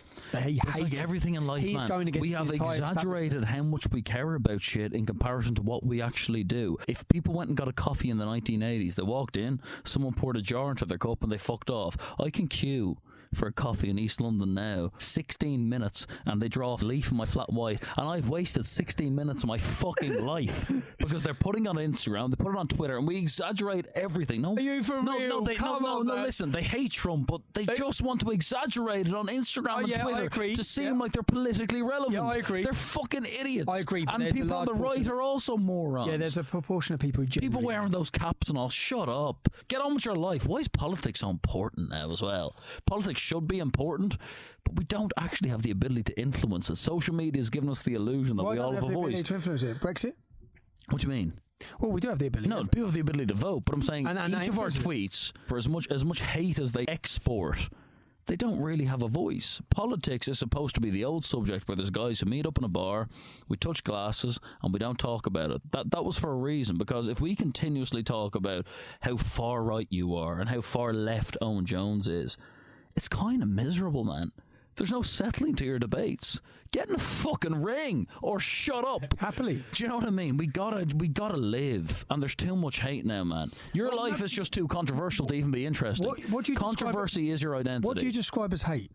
Because this is a new word now. It used to be racist, now it's hate. What does that mean? The hate that comes towards you, hate that you ignite. How much people hate you is the... So you accept people hate me but don't hate Donald Trump? People hate you and... Are they pretending to hate me? Kind of. Or do they hate me? No, kind of. I think it's cool. So the next man that comes up to me to give me a hug, I say, no one's watching. No, I have to do this. Absolutely. Man. I think that there's people... I think there's 21-year-olds who are sitting in Oxford and Cambridge now, they're gin and tonic saying Tommy Robinson is just a complete xenophobe. But I think if they met you in a boozer and they were on there, they go... Hey, Tommy. Yeah, no. I think it's all bullshit. I think it's become cool to hate you. I'm sitting here with you right now. You just have a political theory. Which is quite crazy, because how can, if you actually take my view, I don't promote violence. I don't promote extremism. If you actually listen to what I say, how can I be the most controversial? You're just a guy with a theory. Yeah. I think you let yourself down. You shouldn't dig people on the street. Mate, it's so stupid. I wish I didn't have to, I wish I didn't have to. Don't again, maybe. Maybe just don't dig again. Well, I always let them dig it. You being a victim be a great look for you on Twitter. No, it's not happening. It would if you got digged and didn't do anything. So you know that the people who support you, they want you to dig back. That's why I question: is it about the ideology or is it about the hard man? What if I got digged and I bang my head and don't wake up? Then what then? Shall I just run that risk? Shall I just walk around letting people dig me? No, I'm not going to. Go to the bookies and do a lucky 12 then, because you're not going to get digged and not wake up. Who are you going to meet in the street? Floyd Mayweather, Frank Bruno, How come do on. you know that? Because I looked at your digs at Ascot, none of them connect. I'm on about me getting digged. Yeah, but street fighting, the digs don't connect really. Don't they? It's just a bit of fisticuffs, man. None of you are really tough. So no people have been killed with one punch? They have, but someone hit their head on the way down. So what if I hit my head on the way down? Shall I run that risk? It's rare. Yeah, it's rare, but I don't want to be that rare possibility. So I'd rather be judged by 12 and carried by 6. So if someone wants to come up to me and get violent and aggressive, I will defend myself, and I'm not going to apologise for that. Is there any part of you that defends yourself because you know it plays up to the image? Tommy Robinson. I think I want to. He's known as a bit of a hard man. Mate, why don't you just be Stephen, the guy who's passionate? Your points on Islam they're intriguing. Because I don't know why you have to decorate it with. I'm not decorating it. I'm not acting like I'm hard. I'm 5'6". I'm a little fella. I don't act Small hard. Man syndrome. I don't act hard. Yeah, I suffer from a little bit of LMS as well. But I don't act hard. Is cocaine part of your life? No. At all? No. Why is there allegations of that? Why is there allegations of that? Yeah. It's an easy allegation. It's just a stereotype. Yeah, it's a stereotype, isn't it? You've used that stereotype already on my supporters. You said loads of cocaine, loads of drink. No, away fans, there's a lot of people on coke. Mate, it's just go to culture, Parliament, man. there's a lot of people on coke. The whole country, a lot of people on coke. Everyone's on coke. Yeah. Yeah. Now I'm not gonna sit here. Do you do coke? You can't admit that. Why would you? But a bit. Just Google drugs tests from. I thought that last month I was. Have you done coke? Yes. Yeah. Good buzz. What's that? Do you like coke? No. No. As a buzz when you were younger, 21. Talk a bit of shit on coke. It's fun. You're young. You're experimenting. Mate, I'm teetotal, so I'm. You don't even gargle. Not now. No. Why? You don't like a pint? No, because throughout the years, I think when I was running the English Defence League, you trying to deal with the reality of the fact that people want to kill you. I know you said they don't. 6 Muslims were caught with guns, bombs and IEDs on the way to kill me. Yeah, what? They're doing 30 years in jail. They're doing 30 in jail? They were sentenced 30 years in jail. And they were for attempting to kill you? Yeah, they're on their way to Would you call that sentence harsh? 30's a long time. 30 years. For allegations. Surely they defended themselves. Surely they said, no, we weren't got... No, they got there 2 hours late, the silly bastards. They had bombs on them. They had you had attempted murder, bombs, suicide notes, swords. So their plan was to turn up our demonstration, to mow through everyone, to get out, shoot, stab, and they got there 2 hours late with no insurance on their car. So they got pulled over for no insurance. Their car got seized. And I said, it's like the Four Lions, yeah? Because I went to their court case and I'm sitting there, and one of them's going through porn. They've gone through his computer and all he's looking at is porn. Now that's haram, bruv. So I'm sitting there laughing away as we're sitting in the court case. They got 30 years. So do you know the reality of trying to, like, as you said, you're trying to have an image of a hard man. Trying to, when you understand that people genuinely hate you or want to kill you, and as a young man trying to deal with that when I was leading the English Defence League, I probably turned to drink too much to I should have. Numbing the fear. I was scared, and that took a good few years to accept. And once I accepted it, which is the position I'm in now, because you're left with two options: you either run and hide, which I don't want to do, or you accept and carry it with you, which is where I'm at now. And when I say carry it with me, but then it's not just me that carries with me. When I was in jail, the police went to see my wife and gave her an Osman warning that they'd had intelligence someone was planning an acid attack on her. Yeah. I've had 6 government warnings that people were planning to kill me. What is your take on the response attacks? You've had links to messaging that guy who rammed the footpath 4 days or whatever before he did it. See, another lie. Okay, that's a lie. That's a lie. Fair enough. So the emails weren't factually there. No, it's a total lie. See, and that's where they should. That's where I was looking at a case against them. Yeah, because what they done is the pictures weren't even of Darren Osborne anymore. They were pictures of me. Yeah, that man mowed down and killed innocent. That man mowed and attacked random innocent people. Yeah, innocent people. Why are you associated with promoting that? I'm not associated. The media is. What about the Norwegian dude? Yeah, what about him? Did you have mild links to him? You had a phone. Breivik. Yeah. No. Did you have a phone call with him in your life? No, never. Never had a phone call with him. No. This is again. Anders Breivik wrote a manifesto. If I'm right, because I hope my memory serves me right, page 1864, he described myself as a naive fool. Yeah, as a naive fool who believes that democracy can solve these issues. Yeah, that's what he described me as. Now, the media will never tell you that. Yeah, the media will never tell you that I am. He called me a traitor because I believe in the aspect of multiculturalism. Yeah, I believe that. So. The media will never tell you that. As you said, most people will try and associate me with being involved with the man somehow. Yeah? But you're free for a reason as well. I mean, if everything the media said about you was true, you'd warrant to be locked up. I've never been arrested for a hate crime or a racist crime. I've never committed any offence under race or hate or religious extremism. We have laws that prohibit inciting racial hatred or religious hatred. I've never been questioned under them. Everything I say is backed up with fact. Okay, I give a fact about Islam. That's not a crime. I give a fact about Muhammad, it's not a crime. I differentiate, which most people don't hear or listen to. When Lee Rigby was beheaded, in my first speech the week later to 8,000 people in the city of Newcastle, I started my speech by saying that there are 600 Muslims serving in the British Armed Forces and every one of them's doing a hell of a lot more for this country than I am. Yeah?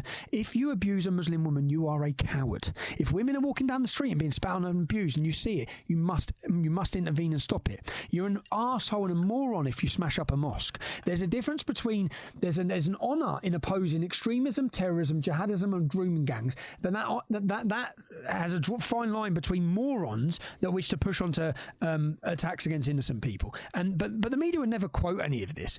Every speech I've give, I call for calm. Yeah. Every speech I give, I've criticised the far-right ideology. Do you know what's growing right now in this country? Far-right anti-Jewish hatred. Yeah, I've watched it. The growth of organisations, because the mainstream voice, who generally, I'm not about white supremacy. I hate the white supremacists. That's generally. I'm not about living in a totally white community because I've never lived in one. Yeah, it's not what I love. It's not where I'm from. Okay, but by removing me, and do you know who still has a platform? Nick Griffin. Yeah, Nick Griffin, a Jew-hating ex-founder of the National Front. Okay, all of these groups who are about hate, they all still have their social media. I don't even find that a bit strange. Yeah, but yet the moderate voice, who was reaching the mainstream. And the only reason why I reached the mainstream and 30,000 people would march on Parliament is because they know I'm not a racist. They know I'm not an extremist. They know I've got a point with Islam. They know. They get what I'm saying. So I have to be deleted. Yeah, because I can galvanise people. I can make them. I can bring them together and give them a voice. And it's all been about sending a message to those people that they need to shut up and that they can do what they want, which I've proved with myself. About issues like transgender, what's your stance on that? I don't think we should be confusing children. So, in fact, if you want to watch an interview I done, Watch it. I researched all of this, and I went through all of it because I was looking at the education in the school system when I was researching it, and the amount of children who go on to commit suicide and attempt to take their life, and the amount of conversions back, and the top professors at the charity where they're all saying they've been scared into fear of even speaking out. The doctors who are giving the medicine because of the trans lobby. Yeah. I'll give you. Do you know my ex 2 cameramen, George and Kaylin? I had 2 cameramen, yeah?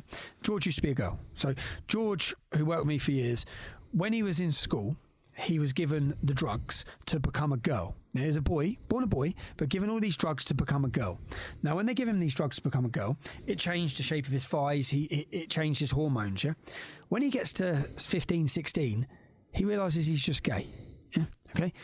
But at this point, he's got boobs and he's been given drug hormone as a child, yeah?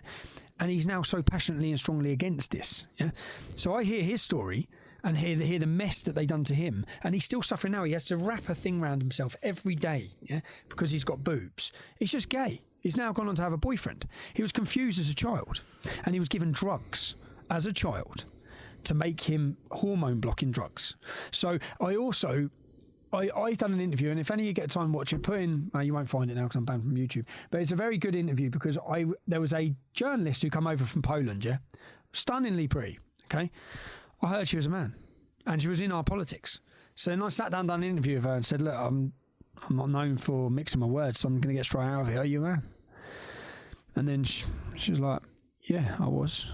And then it was an opportunity to ask a lot of questions, and I read a lot of I read the comments. A lot of the comments are, I've just learned more about understanding trans than from any trans activist, because what I said to her is, I'd have problems with my daughter being in a toilet where a man is going in, yeah, a man with a penis, okay. Now you might call yourself a woman, but if you've got a penis, you're a man, yeah. Now that's not hate crime. I'm not promoting hate, but at the same time, trying to understand her or him, and understand how difficult it must have been for him as a child growing up, which is the questions I wanted to ask. How was it for you? That must be such an inner problem in your life. If you're growing up feeling like a woman and you've got all these issues, I can't even imagine what it's like to go through. You still play a role in us politicising everything. And the way the world's gone now is you're either pro-trans, Black Lives Matter, Antifa, pro-mask. There's a criteria that fits the right or left now, and it would be pretty predictable what your stance is on everything right-wing. No, because if you essentially... Do you not think so, though? No, I don't know. No, because that would be seen as a right-wing stance, what you're saying, no, the mixture between sexuality and gender. Because what he said, or she said, I said, I guarantee you, this is the view that everyone has, yeah? The next demonstration you go to from our politics, I guarantee you get the best reception you've ever had. Yeah, because the people who follow us are not full of hate, all right? They understand, they listen. For example, I had a day for freedom where I brought a drag queen on, yeah? Now, this is not what people expect, okay? And the reception he received was brilliant. He got cancelled. What's his name? A famous drag queen from London. Because it's about free speech. I had an issue about free speech. Yeah? It's an issue about freedom. Now, if he wants to dress up as a woman, that's his freedom to do so. And I don't have a problem with him doing it. Yeah, at all. And if anyone wants to get aggy, which I said to the other one, if anyone aimed hate at you, I guarantee you there'd be... What about the Black Lives Matter stuff? What do you make of that was going on? It's a total Marxist organisation which is taking black grievances from history and using them for political agendas. Yeah. And it's a disgrace what's gone on with Black Lives Matter and what they've done. And the lies that have been pushed against British police and the hatred that's been aimed at the police by the organisation, the lies that have been spread from day dot, from the foundation of that organisation has been born a lot. What do you make the George Floyd murder? Totally unjust. Yeah, totally unjust, but it was nothing to do with race. It wasn't a racial murder. It was total failure by police, disgusting to watch, sickening to watch. Yeah. But guys who don't know how to do the job, you're saying? Was it racial? No, in fact, the man who killed him used to work with him as a doorman, didn't he? They knew each other. But was it racial? 2 out of the 4 police officers there weren't white. It's been used as to make it a whitey bad. So you think if he was a white man there, same guy, same truck outside, they would have kneeled on his neck? If you want to watch my speech, I'm just asking you. Forget the watching. Yes, in fact, there was another gentleman in Tampa Bay the year before who they actually done far worse to. They killed him on the floor, and then they laughed about it when they killed him. Now, and he's dead on the floor. White police officers killed him, a white man. I dug up so many videos of incidences, but they haven't been used or shown to the world, because they can't be used for a racial element to fit a narrative, to disrupt an election, to cause mayhem every 4 years in the United States due to racial politics. So do you think a lot of this was used with the pre-anticipation of getting Trump out of office? Oh, totally. What about coronavirus? Yeah, I think the same. For mail-in ballots, for corruption. So you admit he was fairly voted out? No, he wasn't.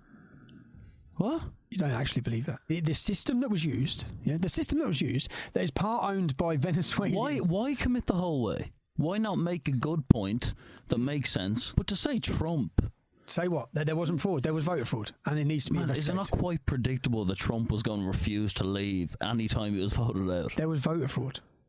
There was massive voter fraud. Explain your opinion on that. They sent ballots to every single resident in the United States, mail-in ballots. There's dead people voting in every city. There's been allegations like that for how many years, though? No, but why would they send out mail ballots to every single person? Why? When people didn't even request them. So some people were going out to vote and they say, you've already voted. Yeah. But who's doing this? Who is they? The Democrat Party. It was all organised. The elections from the United States go for live counting in Spain and Germany. Why? Right? By companies who are part owned by Venezuela. Come on. Like, what the hell? Who's the power, according to you? Who's the people who organised this? Again, I'm only following what I'm reading and looking at the stories. Who are the decision makers who lead to this corruption? The globalists. George Soros. George Soros is heavily involved in this as well.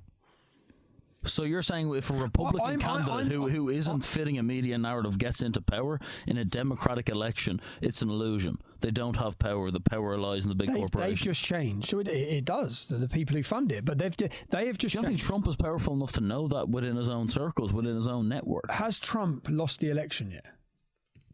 Yeah, I think we can say he has. Okay. You think that Biden isn't going to be the president for the next 4 years? He is going to be. I don't think so. What do you think's going to happen? I believe they're going to prove vote fraud. They won't. Let's see. But you don't think that, do you? No, I do. I believe that Joe Biden has been. I believe there's been a mass fraud, and I believe the whole purpose of the mail-in ballots. Why wouldn't Biden have won? Trump was a villain for the last 4 years. Trump got 10 million more votes than he did last year.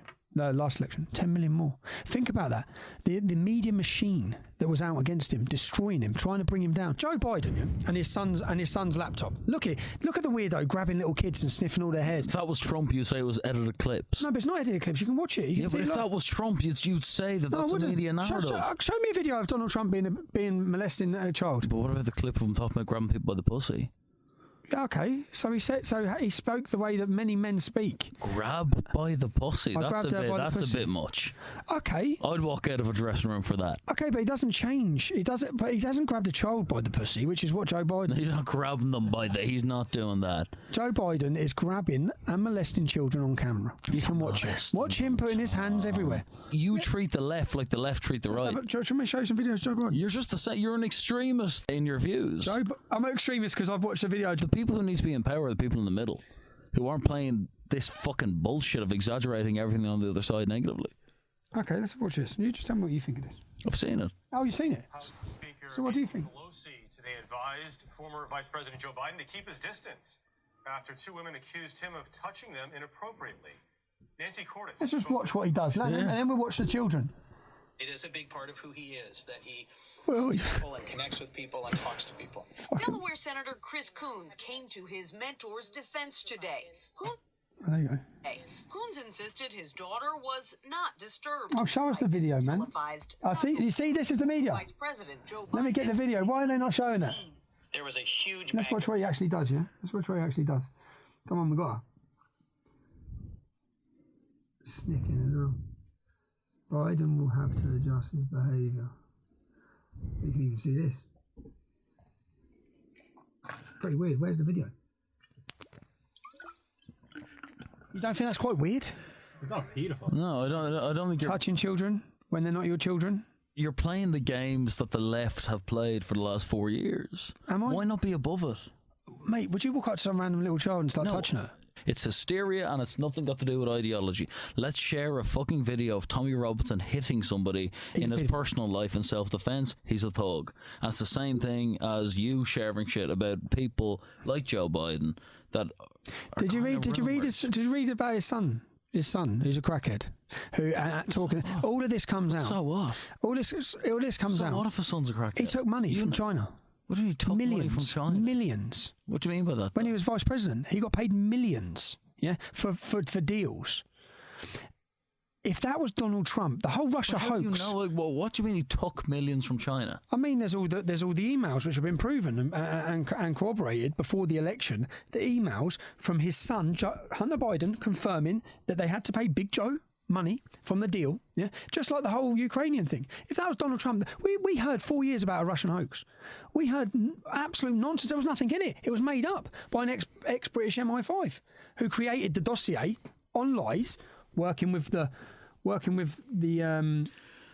you lean a certain way, so your beliefs are going to carry you through whatever presidency it is. You're going to be anti-Biden for 4 years, and then a Republican gets in, you'll lean towards them.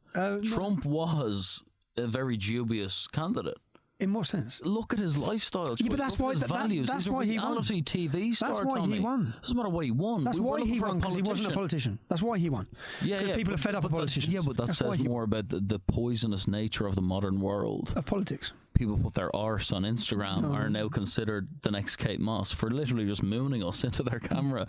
I think good job if you can get it. Yeah, I think Donald Trump he was a symbol of how anti-intellectual the world had become. Black unemployment's the lowest it's ever been. The economy was booming. Yeah? What he done in 4 years of American politics, he done more for the black community than Barack Obama by changing the bills that Joe Biden put in, which put them all in prison for non-violent crimes. So all of this accusations, again, as soon as you speak up or you upset the car, you're a racist, you're an extremist. All the things that are found to Donald Trump, when none of those things... No, fair enough, but as I'm not saying any of those things to you, why not just continue and explain why his presidency was so good? Well, I'd say so. I even just met an American when I was out in Portugal recently, and his wife was a Democrat, and he said, "I've earned more money in the last 4 years than I've ever earned as a businessman." He goes, "I'm voting Trump," yeah, and what people have witnessed. Employment the lowest it's ever been. I'm from Luton Town. Do I believe that Vauxhall should have just been able to leave the town and desecrate it? No, I don't. Donald Trump has prevented car manufacturers taking their shifts to Mexico, paying people peanuts, because then he turned around and said, I'll put a massive tax on you bringing the cars back in if you think you're selling them. To protect American workers, they had a president who started protecting American workers rather than globalisation, where the whole world becomes under one banner, where wages go down for everybody. But it all comes to the same point, that our lives as people who had the privilege of being raised in a country that was politically relevant, it's not more important than a Polish person or an Estonian person. That's the whole idea. Although what you're saying makes sense on a country point of view. We shouldn't have a socialism. But why not? What do you make of world hunger, for example? How are we ever going to fix something like that if we actually view ourselves as more important than them naturally? Not more important. You think you're more important as an Englishman than somebody who's coming over on a boat? No. And possibly, of course you do. No, I believe that... You're saying they're coming over on a boat. What would you do if you were from fucking their background? I don't blame them at all. I don't blame them at all. So why punish them and say it shouldn't happen? No, why not welcome them with open arms? Because you have to protect the safety of the people in this country. And when situations way worse. But help them in their country. Help them in their so you're country. Saying go in there. There's culturally said no. Create a no-fly zone. You could easily create a no-fly zone in Syria. They could easily have done that. And Turkey, which have housed most of the refugees, help them. What are you saying though? What do you do to end the kind of pain and torment that makes them? You can't end fucking floats where thousands of drowning a year to even experience the smell of the life we enjoy. What is your recommendation? Not to give them a lie, because then the only reason why they're all coming here is because they believe they'll get in. So then they're risking their lives. Were they safe in France? So they're no longer refugees; they're economic migrants. Yeah, and we have laws around that. They're not refugees the minute they left the safe country. They've been through 14 safe countries to get here. So what are they coming here for? Better money, better healthcare. Yeah, I don't blame them. One of the founders of the modern world. You carry the weight of what you created. They were safe in France. They were safe. This isn't about safety anymore. We have homeless ex-vets on the streets of this country. They need housing before some Afghani migrants who were safe in France, who were safe in Turkey. Okay, they had a military person who's fought for this country. Were they safe in Turkey, though? Yeah, they were. As safe as they'd be here. There's not a war in Turkey. So we can't save the world. You cannot allow... Why not take pride in it being an open-armed, beautiful, safe community? Well, you tell that to the family of the young girl that was raped and murdered by a refugee. You tell them. Why not take pride? Why blame the refugee? There's white people raping and murdering too. But if Ian Huntley was a Muslim, what would your narrative be? Why add more? So okay. If Harold Shipman was a Muslim doctor, what would your narrative be? If you've got a boat full of 50 people, do you know if any of them are ISIS or not? Who's going to make that decision? You. What do you mean ISIS or not, though? If they've ISIS ideology, if you look through the views of these countries, go from the views in Afghanistan, the views on women, the views on homosexuals, yeah, their views don't match ours. Totally don't. Yeah, the majority engage them in, educate their children, and hopefully present yourself as a symbol of freedom and liberation. And that's makes these people learn. Have you read any of the facts of how British Muslims think? Do you think that's happened here? Of course it has to many families, though. To many families. Pakistanis that come here were not really into their religion because this radical jihadi mindset has been re-inbred. Yeah? And the youngsters now are more extreme than their grandparents. The youngsters are more isolated and segregated and separated than their grandparents. Each generation you go down, it's getting worse. And that's just reality. That's what's happening in this country. Would they view you as an extremist of the opposition, though? That's what I'm saying. Does hate not breed hate? No, because I'm not actually breeding hate, am I? What have I said that's hateful? What one of my... Einstein, the measles of society, he described nationalism as. If there's a homeless British ex-serviceman, he deserves a house because he has fought for our country. His grandparents have sacrificed for our country. He shouldn't be anything got to do with what his grandparents did. You are you. So an Afghani migrant who we know nothing about should get the house before him. You mentioned his grandparents. His grandparents sacrificed and died. What did his great-great-great-grandparents? Fuck that. But they sacrificed and fought for this country. You grandparents who were Irish, who would have hated the black and tans. It's an irrelevant viewpoint. You can't. So who should get the house? You answer that. Come on. What do you mean? Who should get the house? If there's a house, who should get the house first? Between him and him. It's between an Afghanistan migrant, who's come from Afghanistan, or an ex-British serviceman who's living on the street. I think we should build a society that means that... You're answering like a politician. No, I'm saying that... Who should get the house? No, if we lower the ante towards a celebration of excessive wealth, we wouldn't have to make that choice. We've got homeless The top 1%, the top 2% are making so much money, and that choice has to be made between two people. When I look here, I look at what France done when they tried to do this, where they tried to tax the rich and all the rich left a society without its money to pay for itself, because the top 1 or 2% do pay the tax for the rest of the country. Yeah, the money that they pay in tax. Now, What if they're making their money off bullshit resources? Should there be? Well, I know. What if they're selling fucking merchandise, gym gear, selling their arse on Instagram, and they become millionaires? Yeah, I agree. But who aren't making that money? They should become the decision makers because it was popular. Can we get back to that one question? Who should have the house? Come on, I want to know your view. No, but tell me. If there's an Afghani migrant and there's a British serviceman or a British person whose family are from this country, he served in the armed forces. So the reason why there's a debate, and the reason why sometimes it is the British servicemen, sometimes it is the Afghani, as you call them, is because our society is fucked. There shouldn't be that decision to be made. There is. But the reason the question exists is because we have a bullshit society where you're rewarded for selling shit. Have you got any There's people selling avocado and toast who are making more money than people who put in 70 hours a week. Capitalism's the problem. So what should we replace it with? Communism? A hybrid. What should we replace it with? No, a very active hybrid. Do you not believe in highly taxing the rich? Or do you believe in glorifying them and letting them run the country? Because what the rich do is... when France did. When France highly taxed the rich left. And that leaves not enough people paying enough tax to fund the country. Where are they going to go from Britain? They'll leave, mate. To where? Germany. Unless you want that to become socialist. But if Britain had remained part of the EU, there could have been a mutual regulation set up in which the tax... And there will be no one left to pay the taxes. And then we'll live in a social... Communism doesn't work. Where will they go? It's a utopia idea that you're thinking of. America. How? It's not easy to get in. They'll go to France, to Paris. But if the EU was set up and they were all singing off the same hymn sheet, we could have dealt with the refugee crisis. If we had a communist... It's not communist. Why get so drastic? Because it's not communism. Corporations should pay massive tax. Should have to put their hands up. I completed life. Thank you. I won the game. I won capitalism. I have excessive money. Yeah. I don't need this. So here we go. That's not the system. And do you think everyone should earn the same money? What do you mean everyone should earn the same money? I think everyone should just get the same wage. Absolutely not. I don't think that laziness should be rewarded. That's what you're accusing me of. No, I'm asking. I'm not accusing you. It currently is. Laziness is rewarded, isn't it? Why? Benefit system. What, you don't believe in benefits? I believe we should have a benefit system, but not a benefit system that can be totally abused. For example, my local imam's got 3 wives and 14 kids, and we're paying for it. Why did you have to reference, though, the local imam? Because the local English lad ain't got 3 wives and 14 kids that are being paid for. That's my point. The point is that we're now paying for double marriages. We're paying for... back to the question. The Afghani or the Brit serviceman, who should have the house? That's a simple question. Come on. I don't think the question should exist. Oh, yeah, but it does exist. So who should have the house? Surely there's a few other options coming No, into that's the it. fold. There's British servicemen on the streets and there's migrants coming in. Who should have the houses? Who should have a home first? I think you're oversimplifying it, man, and you're oversimplifying it to the same level as the extreme left oversimplify your perceived bigotry and racism. It's not a game of fucking Sims, migrant or serviceman. That's not it, Tom. British people. The answer first. is you have an British ideology. people first. But to British the people extreme who extent paid you into- encourage. What extreme extent? I'm just saying, how's the British people first? It's not extreme. You at want to all. stop people who practice a certain religion from entering the country, regardless of whether or not their country is in complete war. They come through 16 safe countries until we get Islam under control in the sense of the hatred it promotes and the terrorism that we see and all the men. Do you know it costs £9 billion a year for us to monitor the would-be jihadis? £9 billion a year. How? To monitor? Do you have that written out? Though? Yeah. $9 billion. $9 billion a year to monitor them.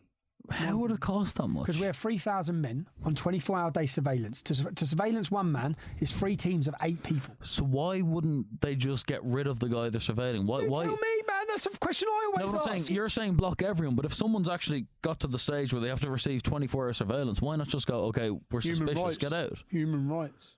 But America fuck people out all the time. I know, so do other European countries. Italy piss them off and just deal with the fine they get from the EU as well. But we don't. And that's 3,000 being monitored 24 hours a day, 7 days a week. Now, when you think about that, Alman, what's his name, Abadi? The Manchester bomber, he wasn't even in the top 3,000. Neither was the man who done the Westminster Bridge attack. Neither was. So when you think about it, who are the 3,000 they're monitoring after the Manchester attack? After the Manchester attack, I started researching Manchester straight away. I went up there to the Didsbury Mosque and I found out that hate preacher after hate preacher after hate preacher. And I found out that Salman Abadi's dad was actually a terrorist when he was welcomed into this country. He was a terrorist and welcomed into this country. And then I found out that... What do you mean by that? I mean, he was part of a terrorist organisation, the Libyan National Front, the Libyan Front, a terrorist organisation, when he claimed asylum here. Would you claim the IRA are a terrorist organisation? The IRA were a terrorist organisation. They blew up kids, man. But if you were around 40 years ago, would you have been but if you were, would you have been suspicious about Irish immigration? My mum was an Irish immigrant. Exactly. So, yeah, but people were suspicious about Irish immigration. Yeah, my mum used to tell me. And you no would blacks, have probably no dogs, been. no Based Irish. on the stance you have now, you probably would have been. There was a lot of Londoners who hated the Irish. There's a lot of people who had a good right to be suspicious at that time. But you are an Irish immigrant. There was a war. Who was admitting he would be suspicious 40 years ago. And how many Irish people now are blowing things up because their feelings were hurt, yeah? They understood that they were profiled. They understood that they were profiled at the time. Man, we also understand the severe oppression at the hands of the British Empire. There would be a Republican narrative that it was necessary. That's what extremism is. That's what terrorism is. That's why there's a lot of Irish people. So you recognise that the IRA... You recognise that the IRA are terrorists? A terrorist organisation. Absolutely, that's what I think. But there's something they're pressing against, is what I'm saying, and that's why there's a link between Ireland. The British government. There's a link between Ireland and Palestine at the minute. Yeah, what's that link? Because go tell the Irish women to walk through Palestine, see how they get on. I agree. See how they get on. Go tell the gays from Ireland to walk through Palestine, see how they get on. It's a ridiculous, comical link, and all the Irish who are siding with Palestine over this nonsense need to understand. Surely you understand that as well. You've been on the other side of the foot. Your mother would have known people, and she would have stood in bars when she was 20, 21, and she would have seen someone hold a Guinness and sing a very anti-black and tan, anti-English song. She would have raised her glass, she would have drank it, she would have gone on with her night. I heard those songs every Paddy's Day, myself. I don't hate Paddy's. You don't love them? Yeah, I do. Of course I do. You're not mad on them. I am, mate. So anyone who knows me in Luton... You think England are superior to Ireland. You have a viewpoint that for some reason your country you happen to be born is better than others. The West and our culture is superior to others. That's ridiculous. You don't think our Western culture is superior to Islamic culture who still wipe their ass with their hands? Though? Yeah, but do you don't think we're all humans? On, man. Do you don't think we're all humans? Come on, man. We are super. Our culture is superior.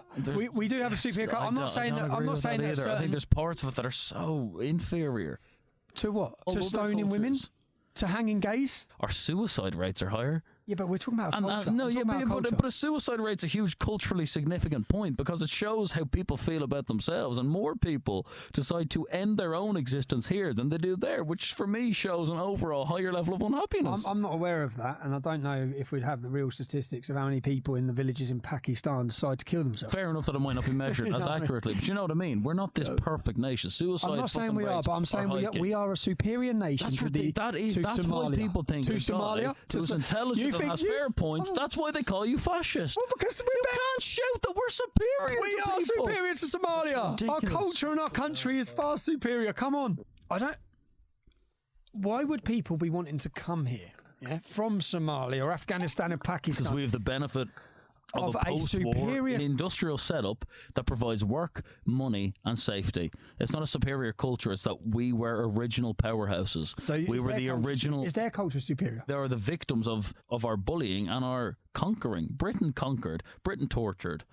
Britain colonized. Well, are you only looking in the last 100 But years? your sense of superiority originates from being the guys who went out there, murdered and enslaved. No, it doesn't at all. Why? You're ahead of the game. You had the benefit of invention, the benefit of industry. Well, look what we've gave the world. Yeah, what I'm saying is we are a superior culture. Islam holds back their culture and Islam and the Islamic belief system. The Muslims need to revolt, don't they, against Islam? Come and enjoy the freedom that we have. Leave Islam. Tommy Robinson, a fascinating guy, and I think it would hit home much more if we can mature these viewpoints and move away. Yeah, my thing is, bro, like you keep, like when everyone says you're involved in this, you're involved in that. Look, again, I'm not trying to be a politician. Yeah, I've never tried to be anyone other than the person I am. I'm a lad from Luton Town, yeah, and that's it. And when I walk out this door, I'll be that same lad. Yeah.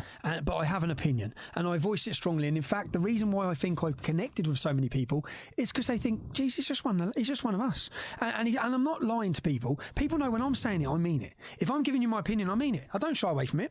If you ask me who deserves to cut a house first, I'll tell you straight, it's a British lad, yeah. I'll give you my views, whether they're controversial But it's or not. much more complex. You black and white things a bit. But it's why I appreciate Donald Trump, because at least when he says something, I think, yeah, he believes that. Whereas most politicians, I actually look and think, do you even believe that? Do any of you believe that? And that's the problem with many political figures. I wish you all the best, and I appreciate you coming on the Mike Lantley Show. I hope you enjoyed it. Cheers, man. It's good. And before we let you go, my buddy Pat Martin here is going to pull two names out of a hat, and those two names will be the recipients of the first two Michael Anthony Show centenary T-shirts. Thank you to everybody who entered, but in reality, you should be thanking us. Send the address, and we will send you a T. Pat Martin, winner one. Who we got? Yeah, winner one. Okay. Adam Smith. Adam Smith, winner one. Who is winner one. two? And winner two. Ian Maher. Ian Maher. Well done. Thanks for tuning in. MA Show. It's been how many years, my boy? Audiobook started. Short and You still don't know my tears of joy. No need to go, just take it slow. And have you heard the Michael Anthony Show? MA Show.